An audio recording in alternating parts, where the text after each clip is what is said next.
শুনানি শেষে বিজ্ঞ আদালত মানহানির অভিযোগে দণ্ডবিধির 500 ধারায় আসামির বিরুদ্ধে চার্জ গঠন করেছেন।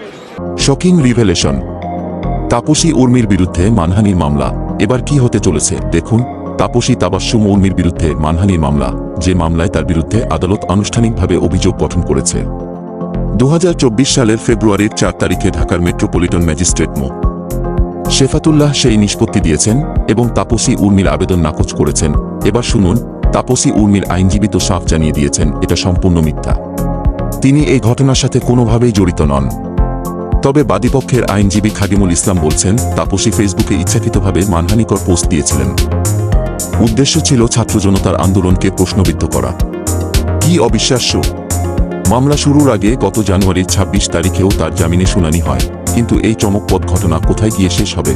এদিকে তাপসী তাবাসসুমের বিরুদ্ধে আগেই দেশে ফেরত আসার নিষেধাজ্ঞা দেওয়া হয়েছিল, এমনকি 2024 সালের 8 অক্টোবর তার বিরুদ্ধে নতুন অভিযোগ দায়ের হয়।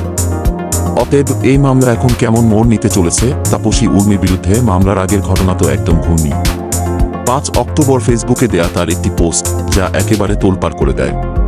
ফেসবুক পোস্টে তিনি শাসক গোষ্ঠী ও দেশীয় গুরুত্বপূর্ণ ব্যক্তিদের নিয়ে বিরূপ মন্তব্য করেছিলেন। এরপর তার বিরুদ্ধে 14 অক্টোবর দেশত্যাগে নিষেধাজ্ঞা দেওয়া হয়েছিল। এখন ভাবুন, এই ঘটনার পর তাপসী উর্মি কি পার পেয়ে যাবে, নাকি কোনো বড় শাস্তির মুখোমুখি হতে হবে?